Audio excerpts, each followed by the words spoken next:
దేవుని పాటలతో స్తుతించాము. వాక్యం కూడా మరి కొన్ని విషయాలు వాక్యం నుంచి కూడా చదువుకుందాం. వాతావరణము బయట గత 2 రోజుల నుంచి వర్షంగా ఉంది. అయినప్పటికీ దేవుని సన్నిధికి మీరు వచ్చి ఉన్నారు, చాలా సంతోషం. ఎందుకంటే ఎంత వర్షమైనా మన పనులకు మనం వెళ్తూ ఉంటాం, ఏదన్నా ఫంక్షన్లు పార్టీలు అంటే వెళ్తూ ఉంటాం కదా. ఇంకెవరికన్నా బాగోలేదంటే హాస్పిటల్కి వెళ్తూ ఉంటాం, వర్షమైనా ఎండైనా చల్లైనా కదా. అలాగే మరి దేవుని సన్నిధిలో దేవుని బిడ్డలతో కలిసి ఆరాధించడానికి వచ్చి ఉన్నారు, చాలా సంతోషం. నేటి వాక్యం కొరకు మరి కీర్తనల గ్రంథంలో 103వ కీర్తనలో మొదటి 2 వచనాలు మనం చదువుకుందాం. 103వ కీర్తన మొదటి 2 వచనాలు మనకి బాగా పరిచయమైన వాక్యులు ఇవి. అయినా కూడా వాక్యం ఎన్నిసార్లు చదివినా ఇది మనకి బోరు కొట్టదు. దేవుని వాక్యంలో ఉన్న గొప్పతనం అది. ఎన్నిసార్లు వాక్యము ధ్యానించినా అదే వచనాలు అదే భాగాల్లో నుండి చాలా విషయాలు దేవుడు మనకి నేర్పిస్తూ ఉంటాడు. అదే ఈ బైబిల్ యొక్క గొప్పతనం అన్నమాట. 103వ కీర్తనలో మొదటి 2 వచనాలు చదువుకుందాము. నాతో పాటు మీరు కూడా చదవండి, కలిసి చదువుకుందాం. ఓకే. నా ప్రాణమా యెహోవాను సన్నుతించుము, నా అంతరంగమునున్న సమస్తమా ఆయన పరిశుద్ధ నామమును సన్నుతించుము. నా ప్రాణమా యెహోవాను సన్నుతించుము, ఆయన చేసిన ఉపకారములలో దేనిని మరువకుము. దేవుడు ఈ వాక్యాన్ని మనకి దీవించి ఇచ్చిన గాక. చాలా చక్కని వాక్యాలు ఇవి. రైట్. మరి చాలా ఈ 103వ కీర్తన మంచి పరిచయమైన వాక్యం మనకి. 103వ కీర్తనలో దావీదు అనే భక్తుడు ఇంటి పక్కన వాళ్ళకో ఇరుగు పొరు వారికో మాట్లాడుతున్న మాటలు కాదు కానీ ఇవి తన సొంత ప్రాణంతో చెప్పుకుంటున్నాడు. ఎప్పుడైనా మీలో మీరు మాట్లాడుకున్నారా? నాలో నేను మాట్లాడుకున్న సందర్భాలు ఉన్నాయి. కొంతమంది చూసి ఏంటి నీలో నువ్వు మాట్లాడుకుంటున్నావు, పిచ్చోడు అని అనుకుంటారేమో, అంటారేమో కూడా. కానీ దావీదు భక్తుడు ఇక్కడ తన ప్రాణంతో తను చెప్పుకుంటున్నాడు. అలాగే మనం కూడా చెప్పుకోవాలి. తన ప్రాణంతో ఏమని చెప్పుకున్నాడు? నా ప్రాణమా యెహోవాను సన్నుతించుము అన్నాడు. నా అంతరంగమునున్న సమస్తమా ఆయన పరిశుద్ధ నామమును సన్నుతించుము. సో దేవుణ్ణి సన్నుతించు, ఆయన పరిశుద్ధ నామాన్ని సన్నుతించు, ఆయన చేసిన ఉపకారాలు దేన్ని మర్చిపోవద్దు అని చెప్పాడు. సో ఏం చెయ్యాలో చెప్పాడు, ఏమి చెయ్యకూడదో చెప్తున్నాడు. ఏం చెయ్యాలి అంటే ఇగో దేవుని స్తుతించు, దేవుని సన్నుతించు అని చెప్పి. ఏం చెయ్యొద్దు అన్నాడు అంటే ఇక్కడ మరిచిపోవద్దు. ఏం మర్చిపోవద్దు?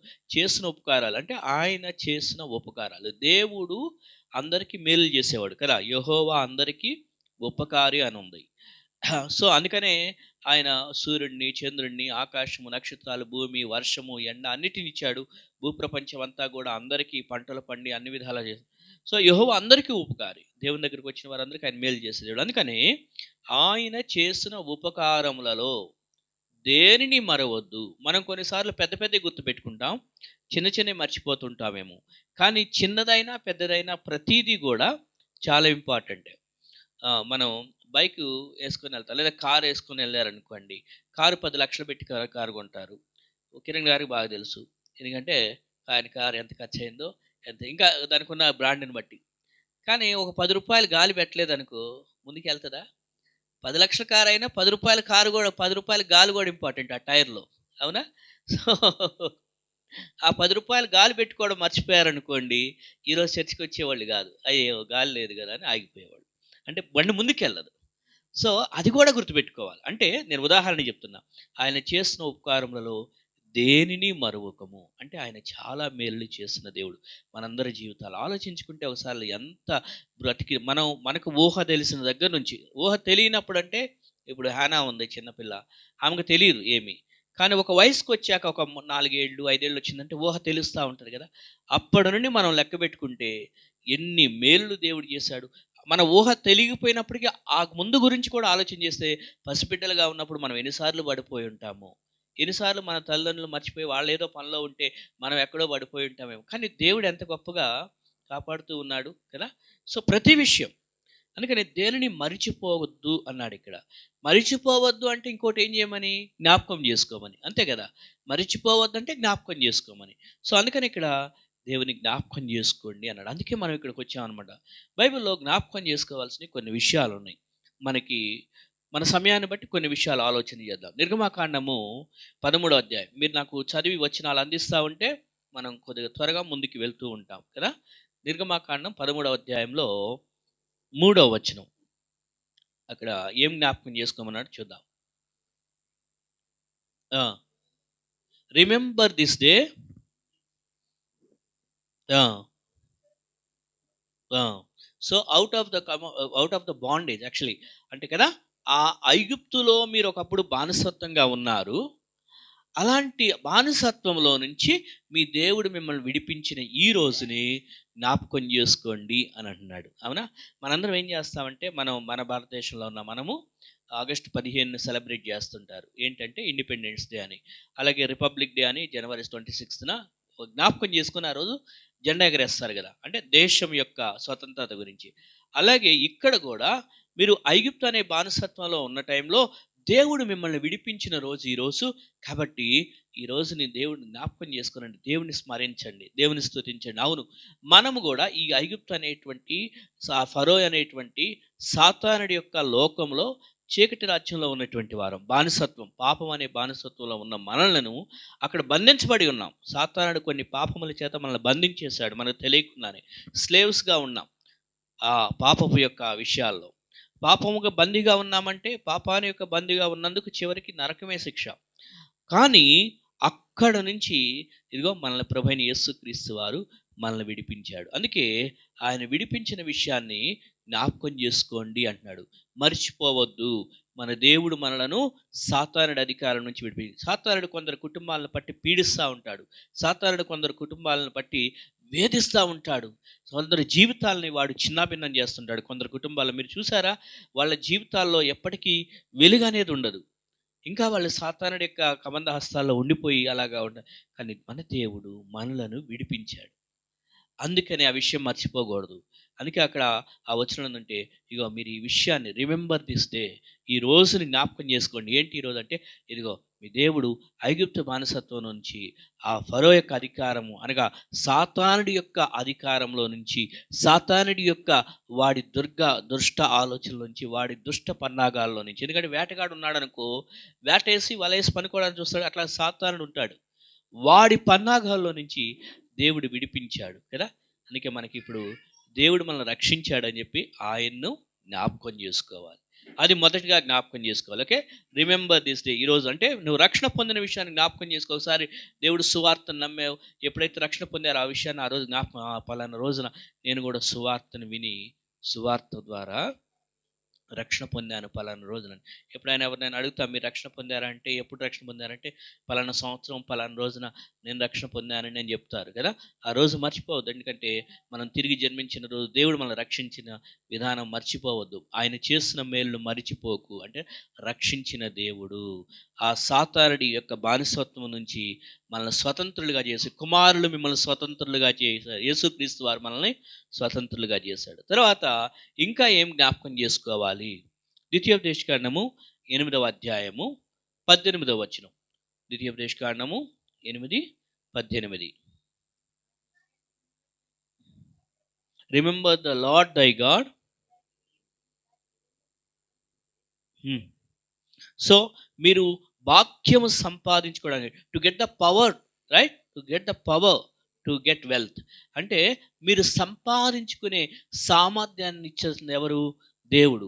కాబట్టి ఆ దేవుడిని జ్ఞాపకం చేసుకుని చాలామంది నా సొంత తెలివితేటలతో నా సొంత శక్తితో నా సొంత బలంతో నేను ఈ సంపాదించుకున్నానని నేను చెప్పుకుంటారు. చూస్తుంటారు చాలామంది చెప్తారు కదా, నేను ఎంతో కష్టపడి ఇవన్నీ సంపాదించానండి అని చెప్పుకుంటా ఉంటారు. చూశారు కదా చాలామందిని చెప్పుకోవడము, నేను కష్టపడి ఇది సంపాదించాను, నేను కష్టపడి ఇది సాధించానని. కానీ ఇక్కడ ద్వితీయోపదేశకాండం 8:18 ఏమందంటే మీ దేవుడిని జ్ఞాపకం చేసుకోండి. రిమెంబర్ ద లార్డ్ దై గాడ్. ఎందుకు నీ దేవుడైన యెహోవాని ఎందుకు జ్ఞాపకం చేసుకోమంటే, మీరు భాగ్యము సంపాదించుకోవడానికి మీకు సామర్థ్యత కలగజేసిన వాడు ఆయన.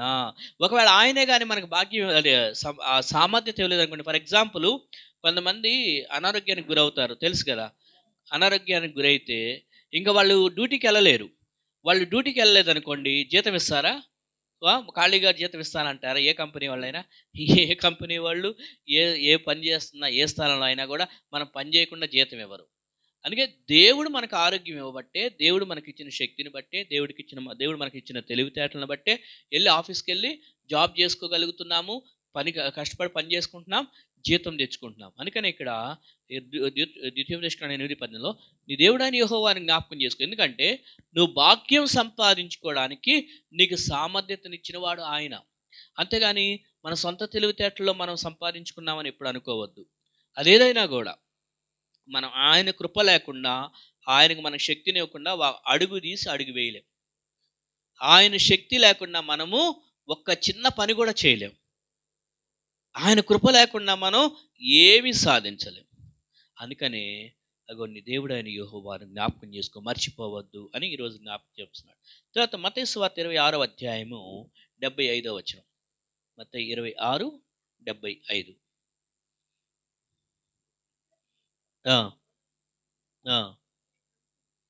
So Peter remember the word of Jesus. యేసు చెప్పిన మాటల్ని అప్పుడు అక్కడ పేతురు జ్ఞాపకం చేసుకున్నాడంట. ఏం జ్ఞాపకం చేసుకున్నాడు పేతురు అంటే, యేసు ప్రభు ముందుగానే పేతురుతో చెప్పాడు. ఏం జరిగింది అక్కడ? పేతురుకి యేసు ప్రభుకి శిష్యుల మధ్య సంభాషణ జరుగుతున్నప్పుడు పేతురు ఏమన్నాడంటే, ప్రభువా ఎన్ని కష్టాలు వచ్చినా, ఎలాంటి పరిస్థితులు వచ్చినా నేను మాత్రం నిన్ను విడిచిపెట్టను అన్నాడు పేతురు. అప్పుడు యేసు ప్రభు దేవుడు కాబట్టి, ఆయనకి భవిష్యత్ జ్ఞానం తెలుసు కాబట్టి ఆయన ఏమన్నాడంటే, పేతురు నువ్వు ఇప్పుడు ఈ మాట చెప్తున్నావు కానీ, నన్ను రోమా సైనికులు వచ్చి బంధించిన సమయంలో నన్ను విడిచిపెట్టే వాళ్ళలో నువ్వు ఉంటావు. నేనెవరనో తెలియదని నువ్వు చెప్పి తప్పించుకుంటావు అని అంటే, లేదు ప్రభా నేను అలా చేయను, నేను నిన్ను విడిచిపెట్టను. అప్పుడు యేసు ప్రభు అన్నాడు, లేదు నువ్వు 3 సార్లు చెప్తావు ఆ యేసు ఎవరో నాకు తెలియదని, తర్వాత కోడి కూయక ముందు మాటలు చెప్తా అన్నాడు. ఆ మాట చెప్పినప్పుడు పేతురు దాన్ని లైట్ తీసుకున్నాడు. కానీ నిజంగానే తర్వాత యేసుక్రీస్తు వారిని బంధించినప్పుడు, పట్టుకున్నప్పుడు సిలువ వేయడానికి ఆ రోమా సైనికులు, ఆ యొక్క మిగిలిన మత పెద్దలు వీళ్ళంతా కూడా, అప్పుడు ఒక పాప కూడా యవనస్తురాలు గుర్తుపట్టి, పేతురు నువ్వు కూడా వాళ్ళ శిష్యుల్లో ఒకడవు కదా అని అంటే, నాకు తెలియదు ఆయన ఎవరో అన్నాడు. 3 సార్లు వంగిన తర్వాత కోడి కూసింది. అప్పుడు పేతురు ఆ మాట జ్ఞాపకం చేసుకున్నాడు. ఏమనంటే, Peter remember the word of Jesus. యేసు చెప్పిన మాట, అయ్యో నిజమే కదా, అప్పుడు యేసు చెప్పాడు ఇలాగా నేను అబద్ధం ఆడతానని అని. కొన్నిసార్లు మనము తప్పులు చేస్తాం.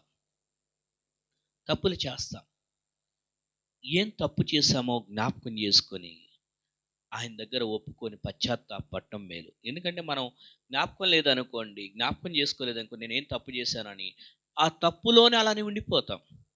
అందుకని నేనేం తప్పు చేస్తున్నానా అని మనం జ్ఞాపకం చేసుకొని పరీక్షించుకోవడం కూడా మంచిది, ఇంపార్టెంట్. ఇక్కడ పేతురుకి అర్థమైంది యేసు చెప్పిన మాట, word of Jesus. Peter remember the word of Jesus. మనం కొన్నిసార్లు కొన్ని విషయాలు జరుగుతున్నప్పుడు, చేస్తున్నప్పుడు ఈ విషయంలో యేసు ఏం చెప్పాడు అనేది జ్ఞాపకం చేసుకోవాలి. సో యేసు చెప్పిన మాటలు ఎప్పుడు కూడా తొలగిపోవు. పేతురు నువ్వు తప్పిపోతావు, ఇలా జరిగిద్దంటే ఆయన ఏమనుకున్నాడు, నాకు చాలా సెల్ఫ్ విల్ ఉంది, దృఢ సంకల్పము, స్వీయ సంకల్పం చాలా ఎక్కువగా ఉంది నాకు, కాబట్టి నేను ఏదైనా చేస్తా, అట్లా చేయను అనుకున్నాడు. కానీ లేదు, మనిషి తన సొంత శక్తి దృఢ సంకల్పం మీద ఆధారపడితే ఫెయిల్ అవుతాడు అని చెప్పడానికి ఇది ఒక సందర్భం. అర్థమైందా? సో అందుకనే పేతురు అక్కడ జ్ఞాపకం చేసుకున్నాడు. తర్వాత ఇంకా అయితే పేతురు జ్ఞాపకం చేసుకున్నాడు అన్న విషయం మనం ఎందుకు జ్ఞాపకం చేసుకుంటే, కొన్ని సందర్భాల్లో మనం ఏదైనా తప్పులు చేసినప్పుడు కొన్ని విషయాలు మళ్ళీ వాక్యం ద్వారా పలుపేటం దగ్గరకు వచ్చినప్పుడు దేవుడు హెచ్చరించాడు అనుకోండి, అదొక కూడి కూసినటువంటి ఒక సైన్ లాగా మనం అప్పుడు జ్ఞాపకం చేసుకుని, పలానా విషయంలో నేను ఫెయిల్ అయ్యాను కదా అని పశ్చాత్తాపడాలి. అది నిజమైన అది అవసరం అన్నమాట మనకి. అది జ్ఞాపకం చేస్తున్నాడు. తర్వాత ఇంకా ఏం జ్ఞాపకం చేసుకోవాలంటే, లూకాసు వార్త 17వ అధ్యాయము 32వ వచనం. లూకా 17:32 ఏం జ్ఞాపకం చేసుకోవాలి? Remember Lot's wife. లోతు యొక్క భార్యను జ్ఞాపకం చేసుకుని అని ఉంది. ఏమండి, ఈ మాట కొద్దిగా ఆలోచన చేస్తే కొద్దిగా మనకి విచిత్రంగా అనిపించవచ్చు. లోతు యొక్క భార్యని జ్ఞాపకం చేసుకోండి అన్నాడు. లోతు భార్య అంటే ఆమె ఏమన్నా పెద్ద ఎమ్మెల్యేయా, ఎంపీయా, లేకపోతే దేశానికి ప్రెసిడెంటా, లేకపోతే ఏమన్నా ఒలింపిక్స్లో ఏమన్నా సాధించిందా, పథకాలు ఏమన్నా సాధించిందా, ఎందుకు ఆమెను జ్ఞాపకం చేసుకోమన్నాడు అని అనుమానం రావచ్చేమో. కానీ బైబిల్ చదువుతున్న వాళ్ళకి ఆ యొక్క చరిత్ర అర్థం చేసుకున్న వాళ్ళకి ఒకసారి ఆలోచన చేస్తే, ఇప్పుడు సమయం లేదు కానీ తర్వాత చదవండి. మీరు ఆదికాండం 19వ అధ్యాయం చదివితే అక్కడ లోతు భార్య గురించి రాస్తుంటుంది. ఈ లోతు భార్య వాళ్ళు ఎక్కడున్నారంటే సొదొమ గొమొర్రా పట్టణాల్లో నివసిస్తూ ఉన్నారు. ఆ పట్టణాల్లో అన్నీ బాగున్నాయి అని చెప్పి, లైఫ్ స్టైల్ అంతా బాగా ఎంజాయ్ చేయొచ్చని, బాగా బాగుంటుందని చెప్పేసి అక్కడున్న పరిస్థితులను చూసి, కళ్ళతో చూసిన దాన్ని బట్టి లోతు భార్య ఆ ఆ పట్టణాల్లో నివసించడం ప్రారంభించారు.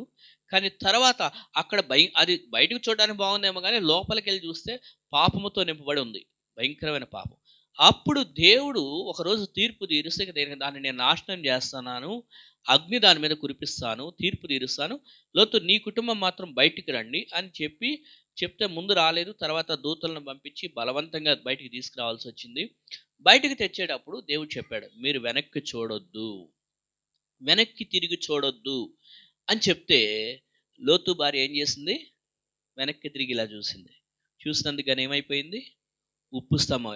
అదేంటి చూడొద్దు అన్నందుకు చూసింది, చూస్తే అంత పెద్ద శిక్ష అలా దేవుడు? ఇక అక్కడితోనే ఆమె జీవితం శిలాఫలకంలాగా అలా తయారైపోవాలంటే? అవును, దేవుని మాటను ఒక్కసారి అది వద్దు అన్న తర్వాత కొద్దిగా దాటినా కూడా అది అతిక్రమించినట్లే. కాబట్టి లోతు భార్యని ఇప్పుడు ఇక్కడ ఎందుకు జ్ఞాపకం చేసుకోమని యేసుక్రీస్తు వారు అక్కడ చెప్తున్నాడు అంటే, అవిధేయత అనేటువంటిది ఉంటే ఎంత పెద్ద శిక్షను తీసుకొని వస్తుంది అని చెప్పడానికి కూడా దేవుడు జ్ఞాపకం చేసుకున్నాడు. దేవుడు ఒక విషయాన్ని వద్దు అని చెప్పిన తర్వాత దాన్ని నేను చేస్తాను అని అనుకున్నాం అనుకోండి, దానికి వచ్చే ప్రమాదం ఎలా ఉంటుంది అనే విషయాన్ని జ్ఞాపకం చేస్తున్నాడు. అది మనం జ్ఞాపకం చేసుకుంటే, అమ్మో నేను అలా చేయను, నేను జాగ్రత్తగా ఉండాలి అని మనం అలర్ట్ అవుతాం అనమాట. అంతే కదా. ఇప్పుడు ఒక దారిలో వెళ్తుంటే అక్కడ పులువు ఉంది అని ఎవరైనా చెప్పారనుకో, అమ్మో ఇక నేను ఆ దారిలో వెళ్ళను అని తప్పించుకొని ప్రక్కకి దారిలో వెళ్తాం. అలాగే దేవుడు చెప్పాడు వెనక్కి తిరిగి చూడొద్దు అని. ఆమెకు మనసంతా కూడా అమ్మో ఇప్పుడు అగ్ని కురుస్తుంది, ఆ ఇంట్లో నేను కొనుక్కున్న పట్టు చీరలు ఉన్నాయి, బంగారపు నగలు ఉంది, అన్ని గాలిపోతున్నాయి అని మనసంతా అక్కడ ఉంది. దేవుడేమో నీ ప్రాణం కాపాడుకో అమ్మా అని ముందుకు బొమ్మ అంటే ఆమె మనసంతా కూడా ఆ ఇంట్లో ఉన్న బంగారం పట్టు చీరల మీద ఉంది. అట్లా అంటే మనకు అర్థమయ్యే భాషలో చెప్పడం కోసం మనసు వెనక్కి తిరిగి చూసింది. అందుకే వెనక్కి తిరిగి చూడొద్దు, మనసు అంతా అక్కడ పెట్టొద్దు. దేవుడు ముందుకు వెళ్ళమన్నాడు, ముందుకు కొనసాగిపోతూ వెళ్ళిపోతుండాలి. ఆయన ప్రమాదం, ఆయన తీర్పును తప్పించుకోవాలంటే దేవుడు మనం తీసుకెళ్లే దారిలో వెళ్ళిపోవాలి. కానీ ఇంకా నేను వెనకాల ఏదో చూసుకుంటా కూర్చుంటాను అంటే మన జీవితం అనేటువంటిది నాశనాన్ని కొని తెచ్చుకుంటుంది. అందుకనే లోతు భార్యని జ్ఞాపకం చేసుకున్న దేవుడు ఏం చెప్తుందంటే, అలాంటి ప్రమాదం వచ్చింది కాబట్టి మనకి అలాంటి ప్రమాదం రాకుండా ఉండటం కోసం ఎప్పటికప్పుడు అలర్ట్ అవ్వడం కోసమే ఆ విషయాన్ని మర్చిపోకుండా జ్ఞాపకం ఉంచుకోమన్నాడు. ఎందుకంటే మనం కూడా మనుషులం కదా, మనమేం ఆకాశం నుంచి ఊడిపడలేదు. కానీ సరైన దారిలో నడవటం కోసం, ఆయన మార్గంలో నడిపించడం కోసం దేవుడు ఈ మాట చెప్తున్నాడు. ఇంకా దేవుడు ఏం జ్ఞాపకం చేసుకోమన్నాడు? లూకాసు వార్త 24వ అధ్యాయంలో తెలుగు బైబిల్లోనైతేనేమో 7-8 వచనాల్లో ఉంటుంది, ఇంగ్లీష్ బైబిల్లోనైతేనేమో 6వ వచనంలో ఉంటుంది. లూకా 24వ అధ్యాయము ఇంగ్లీష్ బైబిల్లో 6వ వచనం, తెలుగు బైబిల్లో 7-8 వచనాలు.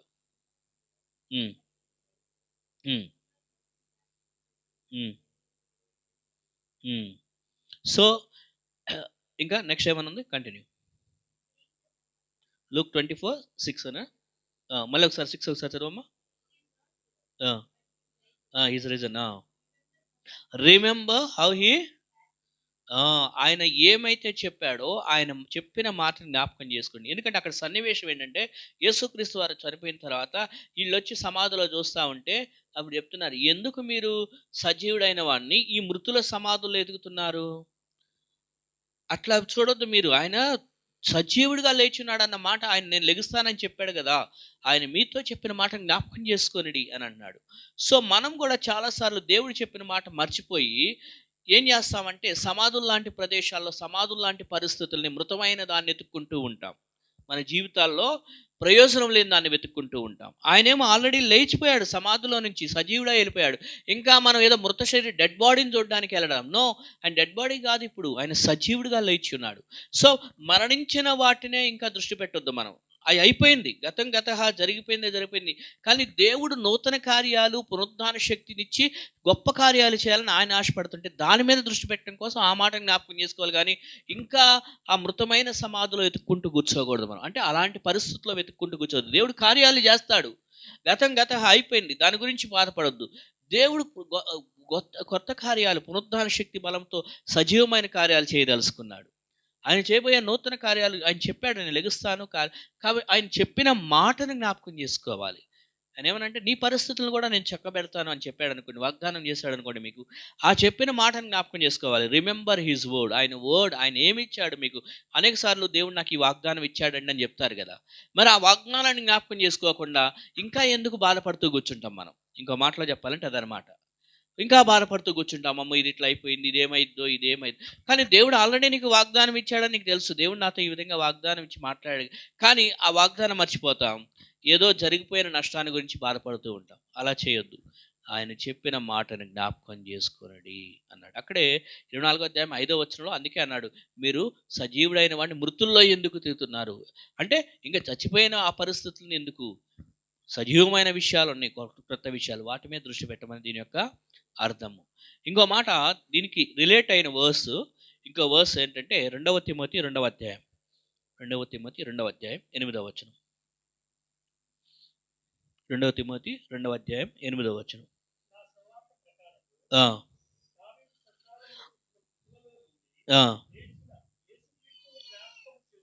ఎవరిని జ్ఞాపకం చేసుకోవాలంట? యేసుక్రీస్తు వారిని. ఆయన ఎక్కడి నుంచి లేచాడు? ఏం జరిగింది అక్కడ?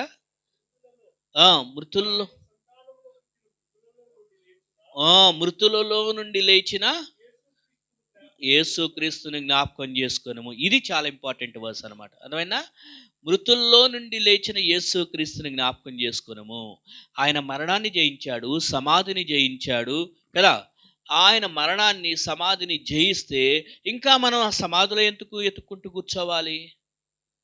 కాబట్టి ఆ సమాధిని, అలాంటి మృతమైన పరిస్థితులనే అక్కడే చతికిలు పడిపోయి అక్కడే ఎత్తుకుంటూ కూర్చోవద్దు. కానీ ఆయన సజీవుడై లేచి ఉన్నాడు, మృతుల్లో నుంచి లేచి ఉన్నాడు.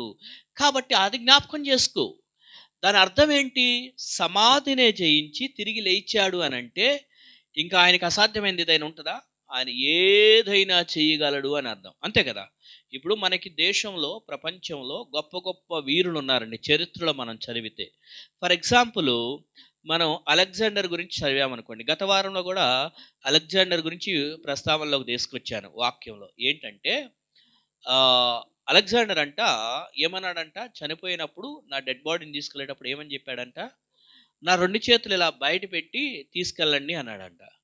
అప్పుడు అక్కడ పెద్దలు కొందరు ఆఫీసర్స్ అడిగారంట, సార్ ఎందుకు సార్ ఈ మాట చెప్తున్నారు మీరంటే, నేను ఈ ప్రపంచంలో చాలా దేశాలు సాధించాను, ఒక మంచి విజయవీరుడిగానే ఉన్నాను, కానీ నేను చనిపోతూ ఇవన్నీ ఏం తీసుకెళ్ళను కదా. అంటే మరణం దగ్గర నేను ఓడిపోయిన వాడినే, ఖాళీ చేతులతోనే వెళ్ళాలి కదా అనే విషయాన్ని జ్ఞాపకం చేశాను. అంటే ఎంత పెద్ద వీరుడైనా మరణం అనే దగ్గరికి వచ్చేసరికి మాత్రం తల వంచక తప్పదు. అంటే అక్కడతో అది కంప్లీట్ అయిపోతుంది. ఇక మరణాన్ని ఒకవేళ సాధిస్తే అప్పుడు రియల్ హీరో అని చెప్పొచ్చు కదా.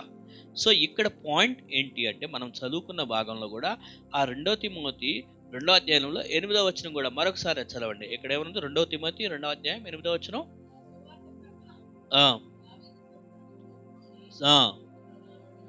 మృతులలో నుండి లేచిన యేసుక్రీస్తుని జ్ఞాపకం చేసుకోనండి. యేసు అనగా రక్షకుడు, క్రీస్తు అనగా అభిషేక్తుడు. సో ఆయన అభిషేకము, ఆయన యొక్క రక్షణ అనే రక్షకుడు ఉన్న టైటిల్ నిజంగా అక్కడితోనే ఆయన మరణంతో ముగించుకోలేదు, కానీ ఆయన సజీవుడిగా లేచి ఆయన టైటిల్కి తగ్గట్టుగా, యేసు అంటే రక్షకుడు కదా, ముందు ఆయన రక్షించుకోకపోతే మరి మనల్ని ఏం రక్షిస్తాడంటారు కదా. అందుకని ఆయన మరణాన్ని రక్షణ బయటకు తీసుకొచ్చాడంటే, ఆయన మరణాన్ని సాధించుకొని బయటకు వచ్చాడంటే మనలను కూడా ఎలాంటి మరణ పరిస్థితుల నుంచైనా రక్షించగలడు. కాబట్టి భయపడవలసిన పని లేదు. అంటే మరణమును తీసుకొచ్చే, ఆ యొక్క మృతమైన పరిస్థితులను తీసుకొచ్చే సందర్భాలు ఏది వచ్చినా కూడా అక్కడతో ఆగిపోవద్దు. యేసు క్రీస్తుని జ్ఞాపకం చేసుకోండి. ఏ యేసు క్రీస్తు?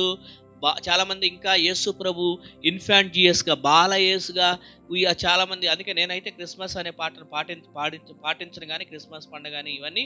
ఇంకా కొంతమంది క్రిస్మస్ ఏమంటారంటే బాల యేసు పుట్టాను, ఇంకా యేసు ప్రభు బాల యేసులాగా చూస్తూ పాటలు పాడుతుంటారు. అది తప్పు. ఆయన బాలయేసుగా లేడు. బాలయేసుగా చూడొద్దు యేసుని. మృతుల్లో నుంచి లేచిన యేసుగా మీరు ఎప్పుడూ ధ్యానించండి. చాలామంది క్రిస్మస్ సీజన్ రాగానే అదొక ట్రాన్స్లోకి వెళ్ళిపోతుంటారు. బాలయేసు పాటలు పాడుకుంటాను. ఆయన ఎప్పుడో బాలయేసుకు పుట్టాడు, పెరిగాడు, సమాధులో నుండి తిరిగి లేచి వెళ్ళాడు. సో ఆయన మృతుల్లో నుండి లేచిన యేసుక్రీస్తుగా చూడండి, కానీ ఇంకా బాలయేసుగా చూసుకుంటూ ఉయ్యాల పాటలు పాడొద్దు. ఎందుకంటే మన యేసు మరణాన్ని జయించి తిరిగి లేచిన వెళ్ళాడు.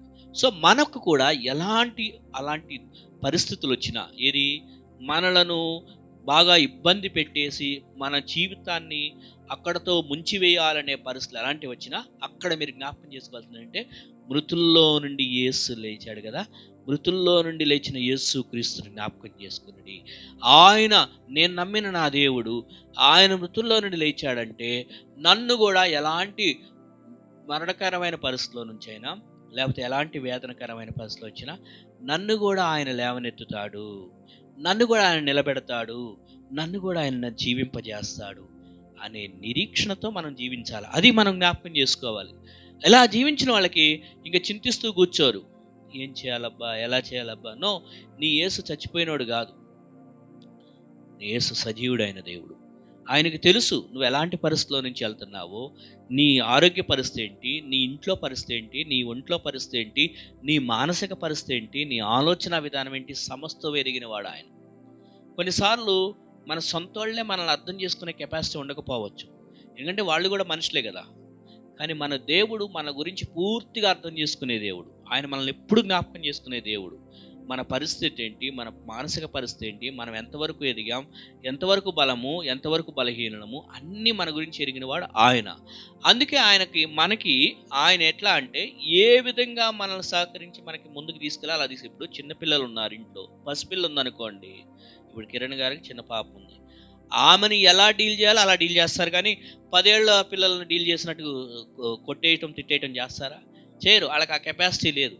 అదే 10 ఏళ్ల పిల్లవాడు వచ్చాడు అనుకోండి, ఆయనకి 10 ఏళ్ల పిల్లలకు ఉన్నటువంటి వాళ్ళు అప్పుడు ఇంకా గోరుముద్దలు తినిపిస్తానంటే కుదిరిద్దా? కుదరదు. అంటే ఏ స్టేజ్లో ఎలా డీల్ చేయాలో తల్లిదండ్రులు. సేమ్ వే మన దేవుడు కూడా మనలను, మన పరిస్థితి ఏంటో ఆయనకి తెలుసు, మనం ఆత్మీయంగా ఎంతవరకు ఎదిగామో ఆయనకి తెలుసు, మనం ఎంతవరకు విశ్వాసాన్ని కలిగి ఉన్నామో ఆయనకి తెలుసు, మనం మానసికంగా ఎంత స్ట్రాంగ్గా ఉన్నామో, ఆయన వాగ్దానాలు ఎంతవరకు నమ్ముతున్నాము, ఏ విషయాల్లో బలహీనంగా ఉన్నామో అన్నీ ఆయనకి తెలుసు. కాబట్టి మనలను ఆ విధంగా డీల్ చేసుకొస్తూ ముందుకు నడిపిస్తాడు.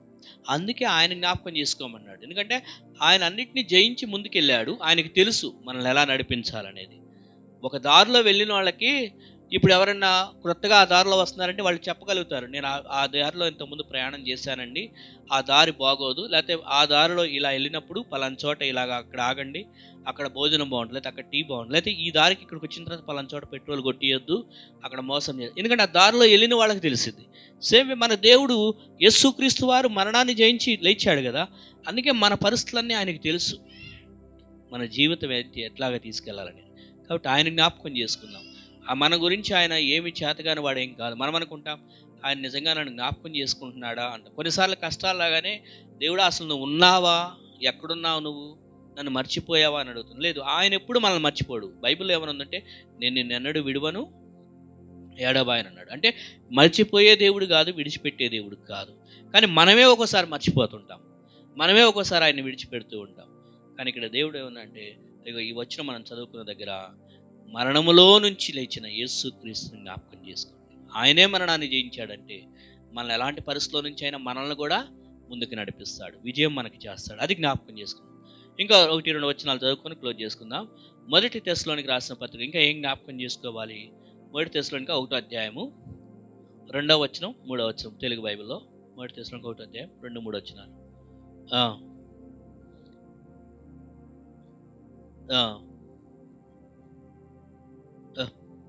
Work of faith, labour of love, patience of hope. ఈ 3 విషయాలు. ఒకటి ఏంటంటే లేబర్ ఆఫ్ లవ్. ఒకటి ఫస్ట్ ఫెయిత్, విశ్వాసం, విశ్వాసము, ప్రేమ, సహనం. ఇక్కడ పౌలు గారు ఆ సంఘంతో అంటున్నాడు, అయ్యా నేను ఈ 3 విషయాలు ఎప్పుడు జ్ఞాపకం చేసుకోండి. ఏంటంటే మీకున్న విశ్వాసం, మీకున్న ప్రేమ, మీకున్న సహనం ఎలాంటిదో నాకు తెలుసు. అందుని బట్టి నేను మిమ్మల్ని ఎప్పుడు జ్ఞాపకం చేసుకొని ఆ దేవుని దగ్గర ప్రార్థన చేస్తున్నాను అన్నాడు పౌలు అనే ఒక దైవజనుడు. సో మన జీవితం దగ్గరికి వచ్చేసరికి మన గురించి ఎవరైనా ఈ 3 విషయాలు జ్ఞాపకం చేసుకోగలుగుతారా? పలానా బ్రదరు, పలానా సిస్టర్ మంచి విశ్వాసం కలిగిన వ్యక్తి అండి, పలానా బ్రదరు మంచి ప్రేమ గల వ్యక్తి అండి, పలానా వ్యక్తి పలానా నిరీక్షణతో సహనంగా ఉంటాడండి అని మన గురించి ఎవరైనా జ్ఞాపకం చేసుకుంటారా? లేకపోతే ఏ మనుషులండి వాళ్ళు పొద్దాకా ఏడుస్తూనే కూర్చునే మనుషులు, ఎప్పుడు దూరండి చింతిస్తూనే కూర్చునే మనుషులు అని మన గురించి ఏమని చెప్పుకుంటున్నారా? అలా చెప్పుకోకూడదు మన గురించి. కానీ మన దగ్గరికి వచ్చినప్పుడు వాళ్ళు మనలో ఏం గమనించాలంటే, ఎస్ ఆ కుటుంబం విశ్వాసంతో జీవిస్తున్న కుటుంబం, ఆ కుటుంబం ప్రేమతో జీవిస్తున్న కుటుంబం, ఆ కుటుంబం ఒక నిరీక్షణతో సహనంగా సహించుకుంటున్న కుటుంబం అని మన గురించి సాక్ష్యం చెప్పే కుటుంబాలుగా ఉండాలి. అందుకే ఇక్కడ పౌలు గారు ఆ సంఘానికి చెప్పిన, అయ్యా నేను మిమ్మల్ని ఇలా జ్ఞాపకం చేసుకుంటున్నాను అన్నాడు. ఆ విధంగా జ్ఞాపకం చేసుకోవాలి. ఇంకా మనకి జ్ఞాపకం చేసుకోవాల్సిన విషయం ప్రకటన గ్రంథం 2వ అధ్యాయం 5వ వచనం. ప్రకటన 2:5. ఇదొకటి చదువుకొని మనం ముగించు. ప్రకటన 2:5, 2:5, రెవల్యూషన్ 2:5. రిమెంబర్ దేర్ఫోర్,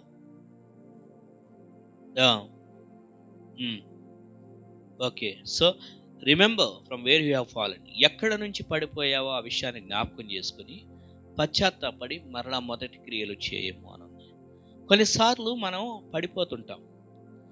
అందుకే ఇక్కడ వాక్యం ఏం చెప్పినట్టే, ఏ సందర్భంలో మీరు పడిపోయారో ఒకసారి జ్ఞాపకం చేసుకొని ఆ విషయంలో మీరు సవరించుకోండి అని జ్ఞాపకం చేస్తాం. ఎందుకంటే మనుషులం మనం ఎవరు కూడా 100% పర్ఫెక్ట్ కాదు. అందుకనే దేవుడు అవకాశం ఇస్తాడు సరి చేసుకోవడానికి. ఒక్కోసారి ఎగ్జామ్ రాసిన తర్వాత టీచర్ గారు అంటారు, ఓకే నేను లాస్ట్ 10 minutes ఇస్తున్నాను, ఒకవేళ మీరు ఇంకేమన్నా ఎక్కడన్నా తప్పు రాశారేమో ఈ 10 minutesలో ఒకసారి చెక్ చేసుకోండి అని అంటారు. అప్పుడు ఆ 10 minutes టైం ఇవ్వటం ద్వారా వాళ్ళు ఒకసారి ఎక్కడన్నా తప్పు రాశారేమో ఒకసారి చెక్ చేసుకునే అవకాశం ఉంటుంది. అలాగే ఈ ప్రకటన 2వ అధ్యాయం 5వ వచనం అన్నారు, నువ్వు ఏ విషయంలో నుంచి పడిపోయావో, ఏ సందర్భంలో పడిపోయావో ఆ విషయాన్ని సవరించుకోవడానికి టైం ఇస్తున్నాను అన్నాడు. నువ్వు మొదటి క్రియలు మరలా చేయి, ఎందుకంటే నీ మీద ఒక తప్పు మోపాల్సి ఉన్నది. ఏంటంటే మొదటి ప్రేమను నువ్వు విడిచిపెట్టావు అని ఆ వచనాల్లో అక్కడ రాస్తుంది. దేవుడు అంటే మొదట ఎంతో ప్రేమగా ఉండేవాడు, దేవుడు అంటే ఆసక్తి, దేవుని సన్నిధి అంటే ఆసక్తి, ప్రార్థన, ఇలాగా. అలాంటి సంఘము అక్కడ ఎఫెసీ సంఘము, ఆ సంఘంలో ఉన్న తప్పు ఏంటంటే ఆ మొదటి ప్రేమను విడిచిపెట్టిందంట. ఆ తప్పు దేవుడు చెప్తున్నాడు, ఇగో నువ్వు ఈ విషయంలో పడిపోయావు కాబట్టి అది నువ్వు సవరించుకోండి. మనం కూడా ఏ విషయంలో మనం పడిపోతున్నామో ఒకసారి జ్ఞాపకం చేసుకొని ఆ విషయాన్ని మనం సరిదిద్దుకోవాల్సిన బాధ్యత మనకుంది. అలా కాదనుకోండి, దేవుడిచ్చిన కృపని మనం వ్యర్థం చేసుకుంటే ఒక రోజున మళ్ళీ ఆయన తీర్పు తెచ్చుకోవాల్సి వస్తుంది. అందుకనే ఇందాక మనం చదువుకున్నాం, నా ప్రాణమా యెహోవాను సన్నిధించు, ఆయన చేసిన ఉపకారాల్లో దేన్ని మరిచిపోవద్దంటే జ్ఞాపకం చేసుకోవాలి. ఏం జ్ఞాపకం చేసుకోవాలంటే ఇగో అనేక అంశాలు చెప్పుకున్నాం ఇప్పుడు దాకా, ఏమేమి జ్ఞాపకం చేసుకోవాలో ఆ విషయాలన్నీ జ్ఞాపకం చేసుకొని, ఒకవేళ ఎక్కడైనా పడిపోతే కూడా, అయ్యా నేను పలానా విషయంలో పడిపోయాను, దారి తొలగిపోయాను, నన్ను క్షమించయ్యా, ఈ విషయంలో నేను నిలబడే శక్తిని నాకు దయచేయి అని దేవుని అడిగితే దేవుడు మనకిస్తాడు. ఇప్పుడేం జ్ఞాపకం చేసుకోవాలంటే మనం ప్రభు బల్లలో చేయి వేస్తున్నాం. ప్రభు ఏం చెప్పంటే, నన్ను జ్ఞాపకం చేసుకున్నట్టుగా నేను చేయడం. కాబట్టి తల్ల వంచండి, కండ్లు మూసుకోనండి. ప్రభు బల్లలో చేయడానికి మనం హృదయాలు సిద్ధపాటు చేసుకుందాం. చిన్న ప్రార్థన చేస్తాను. ప్రార్థన. కృపగల దేవ, పరిశుద్ధ అయ్యా, ఇంతవరకు నీ వాక్యం ద్వారా మాతో మాట్లాడు అయ్యా. నేను జ్ఞాపకం చేసుకోమన్నావు, విమోచించిన దినము, నీ వాక్యము, నీ సన్నిధి, అనేక విషయాలు మేము జ్ఞాపకం చేసుకున్నాం. అయితే ఈ సమయంలో నన్ను జ్ఞాపకం చేసుకునేట్టుగా దీన్ని చేయడం చెప్పావు కాబట్టి ఈ బలలో చేయడానికి మాకు సహాయం చేయండి ప్రభా. నీ కృప మాకు దీవించమని యేసు నామములో ప్రార్థిస్తున్నాం తండ్రి, ఆమేన్.